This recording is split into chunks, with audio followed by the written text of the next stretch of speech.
खबर अमेठी से सामने आ रही है, जहां तहसील तिलोई क्षेत्र के कोतवाली मोहनगंज के अंतर्गत स्थित भिलाई कला गांव में एक गंभीर विवाद सामने आया है।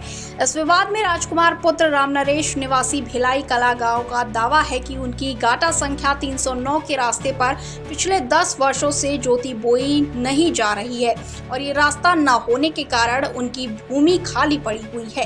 हालांकि सरकारी अभिलेखों में इस जमीन पर एक चकमार्ग दर्ज है, जिसका उपयोग गांव वासियों द्वारा किया जाना चाहिए था, लेकिन ये रास्ता बंद हो चुका है। ये रास्ता बंद होने का मुख्य कारण गांव में स्थित कुछ व्यक्तियों द्वारा इस रास्ते पर अवैध कब्जा कर लिया गया है। वहीं इन व्यक्तियों में राम सजीवन पुत्र रामनाथ, मंजू देवी, रामराज बिस्मिल्ला उर्फ मोहम्मद इरशाद पुत्र मोहम्मद इशाक और राम मोहन पुत्र राम सुमेर शामिल हैं, जिन्होंने इस रास्ते पर पक्का निर्माण कर लिया है। वहीं राजकुमार द्वारा लगातार कई वर्षों से प्रशासन से इस मामले को हल करने की मांग की गई है। उन्होंने तहसील प्रशासन से लेकर डीएम कार्यालय और मुख्यमंत्री आवास तक कई बार शिकायत की। इसके अतिरिक्त राजकुमार और उनका परिवार कई बार तहसील परिसर में धरना प्रदर्शन भी कर चुके हैं, जिससे प्रशासन पर दबाव बनाने की कोशिश की गई थी। वहीं विगत कुछ महीनों पहले अमेठी बाबूपुर स्थित आश्रम में बाबा मोनी महाराज ने भी पीड़ित परिवार के साथ इस मामले में धरना प्रदर्शन किया था।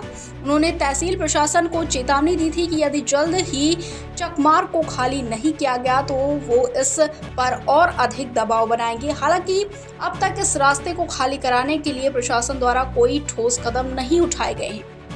वहीं राजकुमार द्वारा मुख्यमंत्री और डीएम कार्यालय में की गई शिकायतों और प्रदर्शन के बाद आखिरकार बुधवार को तहसील प्रशासन और पुलिस प्रशासन की मौजूदगी में चकमार्ग पर अवैध कब्जे को हटाने की कार्यवाही शुरू की गई। प्रशासन ने इस कार्यवाही में राम सजीवन द्वारा बनाए गए आरसीसी पक्के पिलर को बुलडोजर से गिरा दिया गया। वहीं लेकिन चकमार्ग पर अन्य कई इमारतें खड़ी हैं। प्रशासन ने इन इमारतों को हटाने के लिए अभी तक कोई ठोस कदम नहीं उठाया है। साथ ही तहसीलदार का बयान सामने आया है। इस पूरे प्रकरण पर तहसीलदार तिलोई अभिषेक यादव ने बताया कि राम सजीवन के खिलाफ पिछले 6 महीने में निर्णय लिया गया था और उन्हें कब्जेदारी से बेदखल कर दिया गया था। हालांकि राम सजीवन द्वारा इस फैसले के खिलाफ अपील की प्रक्रिया शुरू नहीं की गई थी।